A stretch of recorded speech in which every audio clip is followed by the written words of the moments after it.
Hello there everyone, welcome back to a brand new video. Today I'm going to talk about a brand new Doctor Who video Today I'm going to talk about my 4 favorite Doctor Who 15th Doctor Adventures. So I'm going to talk about my favorite 15th Doctor episodes. So if you're new to the channel, don't forget to like and subscribe. And I suppose let's just get right into it.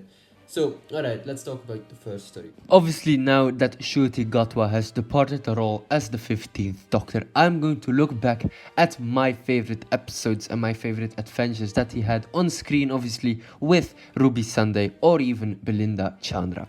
So, alright, this is the first episode. This episode of Doctor Who is a razor sharp critique of digital isolation and social complacency, wrapped in the glossy veneer of science fiction set in the city of Fine Time, where young privileged citizens live inside literal augmented reality bubbles. The story explores how technology can shield people not just from danger but from truth, empathy, and even their own humanity. Lindy Pepperbean, the central character, is a fascinating study in willful ignorance. She's charming, funny, and utterly detached from the horrors unfolding around her. As her friends vanish one by one, she remains more concerned with social approval than survival. The Doctor and Ruby try to intervene, but are treated as intrusions, outsiders who don't fit in the aesthetic or social norms of Fine Time, which is obviously very interesting. What makes the episode so powerful is its slow burn revelation. The danger isn't just the monstrosities, is also known as the slugs, outside the city. You walk using those arrows, you could stroll right into one of those things and get swallowed alive. Oh. The truth. Okay, but Lindy, trust him. I learned that a while back, and it saved my life so many times. It's the insidious prejudice within. The residents' refusal to accept help from the Doctor once they realize he's not white is a gut-wrenching twist. It's one of the few times in the show's history where the Doctor's moral authority is rejected, not because of his ideas, but because of his identity. Russell T Davies doesn't pull punches here. He uses science fiction setting to hold up a mirror to real-world issues, racism, elitism, and the seductive comfort of curated digital lives. The episode's ending is bleak, not because the Doctor fails to save the day, but because the people he's trying to save choose not to be saved. If you're interested in a full plot and production details, I suppose the Wikipedia article on the TARDIS fandom page offers great overviews of the episode. I think the most interesting thing about Dot and Bubble is obviously, like I already told you, it's about the racism underneath it all. Like, obviously, it's about white privileged people, and that's something that society right now really sometimes, it takes on, I suppose. Like, obviously, like, not all world readers are white and privileged, but most of them are, and that's quite insane because the people who aren't really supposed to be people in power actually become the people in power, you know what I mean, right? They just act like they're the big man, the big people around here. And that's quite interesting because I'm white, and I'm also a guy, so yeah, to feel like people are treated unfairly. I'm not going to say that all people are treated unfairly, but sometimes we just need to look out for one another. And I think this episode is just this, it's gut punching, man. Like, this episode, while you're watching this episode, you feel like it's pretty like science fiction episode. Like, obviously with the pretty, I mean obviously it's also beautiful. Like, the city is fine, fine time, everyone and everything is having a fine time. But obviously then you have that privileged whiteness to it, and obviously the Doctor being black for, I suppose, the first time. Let's not just count like the fugitive Doctor here, because she hasn't really had a lot of screen time. I suppose she doesn't even have a full length series, which is quite unfortunate. Yet another one of those moments that I think, well, come on guys, just get your gear into it, right? Make her like the main character of her own series and show. But obviously that costs money, and sometimes it's allowed, I suppose, with the Big Finish audio adventures. That's possible, which is really fun because together with Paul McGann and obviously Joe Martin, they have these adventures off screen, obviously. But yeah, I think this episode is very interesting episode, and I think this episode may go down in history as one of the most, I suppose, critical episodes that the show has ever made, because it is so intriguing and it's so fascinating to analyze this episode even further now that it has been released, obviously, I think after 2 years now. Like you will die out there, and I can save your lives. The next episode, let's give Rogue the full spotlight it deserves. This episode is a masterclass in genre fusion, melding the elegance of a Regency era drama with the high stakes tension of a science fiction thriller. Set in 1813 Bath, it opens like Jane Austen novel but quickly reveals its teeth with the arrival of the Children, shape-shifting aliens who assume the identities of humans and feed off emotional energy. The setting is lush, the costumes are obviously remarkable, and the dialogue sparkles with period charm until it's interrupted by blue energy blasts and body-snatching horror. But what truly elevates Rogue is its emotional core. The Doctor, usually a whirlwind of curiosity and defiance, I suppose, is caught off guard by Rogue, a bounty hunter with a tragic past and guarded heart. Their chemistry is immediate, but it's not just flirtations, it's connection. For once, the Doctor isn't just having, or just saving the day or having a good day, I suppose. He's risking his heart. The ballroom scenes with their psychic earrings and choreographed dances are whimsical and romantic, but they're also laced with tension as the Children close in. The climax is devastating. Rogue sacrifices himself to trap the Children in an alternate dimension, taking himself with them. His final words, "Bind me," are just a plea, I guess. They're a promise, a thread left dangling in time. The Doctor's grief is palpable, and for a character who's lived for centuries, that moment of loss feels fresh and raw.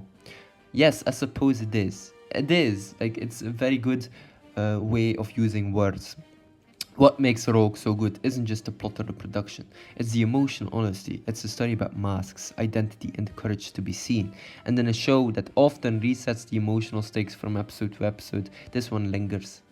This is also very interesting, and obviously you get more information on Doctor Who Wikipedia, right, on the TARDIS Wikipedia.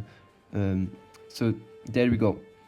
Yes, Rogue is indeed a very interesting episode. It's one of those episodes, I think it is the 4th episode in season 1.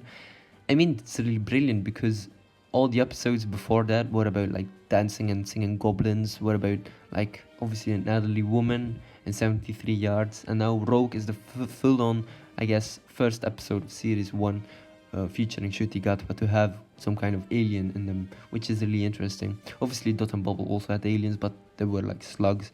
But now it's really new and refreshing, obviously, to have these body snatching horror aliens. The Children, these birds, I suppose.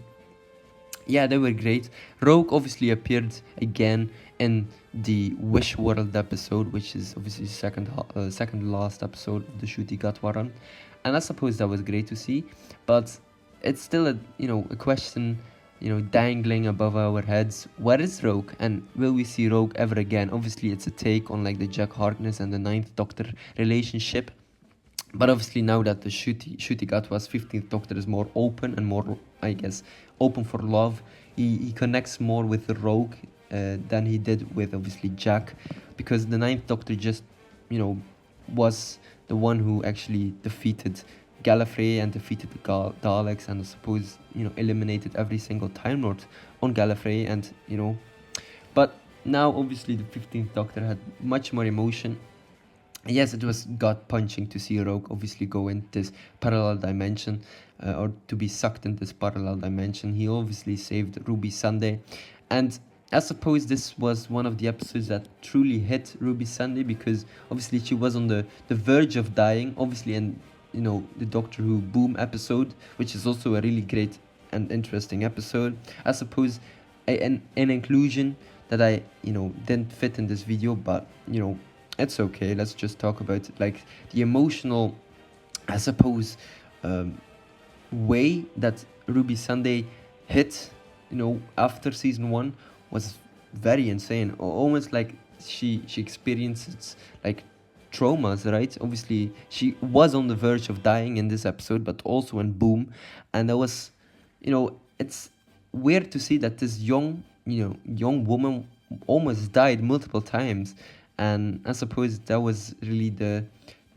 straw, I suppose, for her to leave the Doctor eventually too, because she found her mother and probably thought, well, this is it. I suppose I could make a separate video talking about the traumas that Ruby Sunday actually endured. So alright, let's talk about the next episode. Lux is one of those Doctor Who episodes that feels like a fever dream in the best possible way. Bold, surreal, and deeply unsettling. It's a genre-blending experiment that fuses live action with vintage-style animation. And it works because it's not just a gimmick, it's a thematically rich and emotional, resonant, I suppose, hopefully I pronounced that word right. Set in 1952 Miami, the episode begins with the Doctor and Belinda Chandra investigating a mysterious cinema where 15 people have finished. What starts as a noir-tinged mystery quickly spirals into something stranger. The pair are pulled into a cartoon world ruled by Lux Imperator, a godlike being from the pantheon of Discord who manifests as Mr. Ring-a-Ding, a rubber hose animated character voice with eerie charm by Alan Cumming. What makes Lux so compelling is how it weaponizes nostalgia. The animation style evokes early 20th century cartoons. Think, obviously, Betty Boop or Steamboat Willie or like the Snow White. What's your name, sweetie pie? They call me Sunshine Sally. Sunshine? Because I'm more interested in moonlight. But the tone is anything but innocent. Mr. Ring-a-Ding breaks the fourth wall, taunts the audience, and ultimately becomes a symbol of how entertainment can manipulate, distract, and even consume us. The episode critiques the seductive power of media, asking what happens when we let ourselves be lulled into this passivity by spectacle. The Doctor and Belinda's dynamic is also a highlight. Belinda's grounded skepticism contrasts beautifully with the Doctor's manic energy, and their growing trust is tested as they navigate a world where the rules of reality are constantly shifting. The episode's climax, where the Doctor must confront Lux not with force but with storytelling, is a brilliant meta-commentary on the show itself. Doctor Who as a battle of narratives of who gets to shape reality. Visually, Lux is stunning. The transitions between live action and animation are seamless, and the use of light and shadow, especially in the cinema scenes, creates a haunting, dreamlike atmosphere. It's a love letter to the history of visual storytelling, but also a warning about its powers. And then there's the ending. Without spoiling too much, it's ambiguous and chilling, leaving Doctor and Belinda changed and the audience with more questions than answers. It's not a tidy resolution, but that's what makes it linger. Obviously, the episode is one of my favorite ones because it delves into the theory of cinema, and that's really beautiful because I'm a big film guy and I love films, and that's why I make these videos. I want to talk about the things that interest me, that obviously being films and series and anything that is into like in pop culture, right? And to be honest, like Doctor Who Lux is probably, I'm not going to say my favorite episodes of all these 2 seasons, but it's pretty high up, especially with these 4 ones. Don't really have an order, but obviously maybe it could be next week and I already have another episodes to put in here or replaced by, but Lux it's a very good episode, and I suppose just like the second episode of season 1, it delves into the gods and the pantheon of Discord, which is really interesting, and I hope they'll explore that with obviously the 16th Doctor played by Billie Piper, but we just need to wait and see for that. Obviously, ladies and gentlemen, let's talk about the last episode. But obviously, don't forget to like and subscribe. A little pause here, let's take a breather, I guess. Let's just breathe in and breathe out, and let's get into the 4th episode. Alright, the last episode that I'm going to talk about, The Story and the Engine, is a standout Doctor Who episode because it's a love letter to storytelling itself, while also being a cautionary tale about power stories.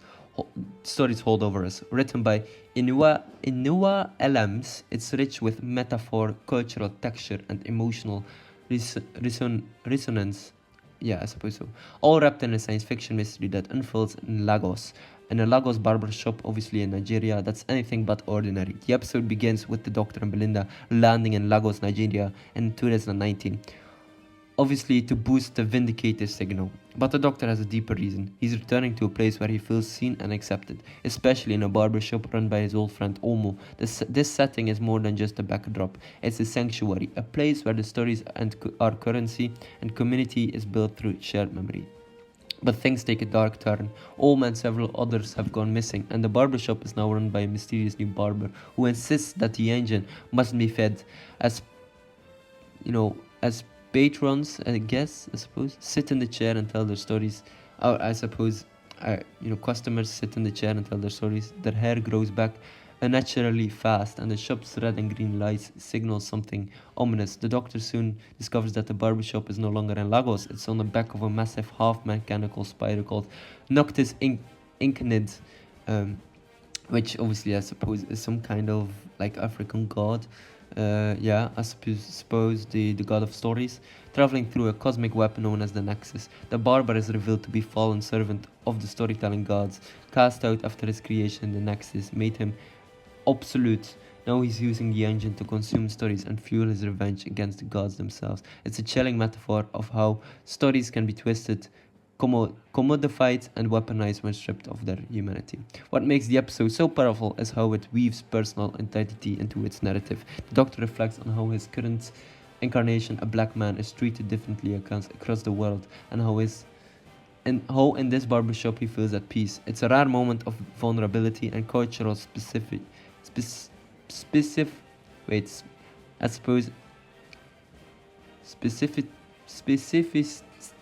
suppose. Damn. Okay, English, not my first language. Alright, doesn't matter. That grounds the fantastical plot in real world emotion. The climax is both thrilling and poetic. The Doctor and Belinda confront the barber and his monstrous creation, and then a beautiful twist. Abina, the daughter of the god Anansi, braids the schematics of the engine into the Doctor's hair, turning storytelling into the resistance. It's a moment that honors oral tradition, cultural heritage, and the power of community. Visually, the episode is striking, with the barbershop cozy intimacy contrasting against the vast, surreal expanse of the Nexus. But it's the themes that linger, the importance of who tells the story, who gets to hear, and what happens when stories are stolen or silenced. I suppose the last bit is very interesting. The importance of who tells the story, who gets to hear the story, and what happens when stories are stolen or silenced. Because in a world with a lot of cultures, a lot of people's stories, and obviously, for example, if it's films, if it's TV series, if it's video games, I think word of mouth is always very interesting. And obviously, if you have a story in a culture, like for example, obviously I'm not really a person who has a lot of stories in his culture, but I suppose Shakespeare is from English literature, and I suppose you have plenty of other playwrights or even poets. I suppose their stories are also very important. Like every single story in your culture is so interesting, and I suppose you could see this as like an anti-sequel to Dot and Bubble. Dot and Bubble is about white people and white privileges and white everything, and whitewashed world, and there's this one person that's different from all of them. And now you have this one where Doctor is just like all the other people around him, which is kind of weird, I suppose, and still very interesting, if you know what I mean. I think it's very interesting to talk about these 4 episodes, because every single episodes, for example, if I were to say to one of my friends or one of the people that I know, you should watch Doctor Who, but you should start with these episodes featuring Ncuti Gatwa. I'm going to probably give them these episodes to watch first, because I think Dot and Bubble, very experimental, but it has obviously themes of racism and inclusion and like I said, privileges. You have Lux. Lux is this about, it's just a science fiction story set in the past, but it's still fun. It's fun. It breaks the fourth wall several times, and it's also very experimental, but it has this sort of, I suppose, this sort of vibe to them. They tried something new, and it actually worked, because the beginning of season 2 was actually very good, and I think people kind of forgot that with obviously the reality war. Obviously you have Rogue, where the Doctor faces his sexuality, but also his color, and also I suppose his acceptance of who he is, and he can connect with Rogue in a way. You also obviously have this one, the story and the engine, which focuses more on, what if the Doctor was black, and what if the Doctor was actually, welcomed by all these people in Lagos, in Nigeria, obviously with Omo and all the other friends, which is really nice. And this episode is also set in 2019, which I suppose is kind of like the same time when, I could be totally wrong, when the 13th Doctor was like on Earth during the Flux, or maybe season 12. I suppose one of those two. So anyway, I think these 4 are very interesting episodes, not going to lie. But alright, ladies and gentlemen, I think the only thing that I actually thought could have been better with the story and the engine was the backstory with Omo. Yeah, you kind of saw that in like a little teaser that they made, or like little comic or whatever it was. But maybe Omo could have been like a character that appeared multiple times, or maybe appeared once or twice before this episode actually aired, because now the Doctor is like this new incarnation, but he has never like really met Omo. Like he says, "Oh, we're good friends," but in the story wise, in the series, if you only watch the series, Omo is never seen before this episode. It kind of little nitpick, but I suppose overall this episode is just very brilliant. But alright, ladies and gentlemen, hopefully you enjoyed this video. Don't forget to like and subscribe. It's such a blast to talk about my favorite TV show, even if it's like on this hiatus that people constantly talk about. I'm not quite sure, ladies and gentlemen. That's how I keep my Doctor Who passion growing and flowing, I suppose, talking about it. And obviously we'll see where it will end up. But ladies and gentlemen, hopefully you enjoyed this video. Don't forget to like and subscribe, and I will check you later. Goodbye everyone, or should I say, Doctor, I let you go. Anonzi Ariyama. Lagos, Nigeria. I've been expecting you. Wait, you're all missing. It is always hungry. We must feed it. Who are you? This is my domain. What the hell is this?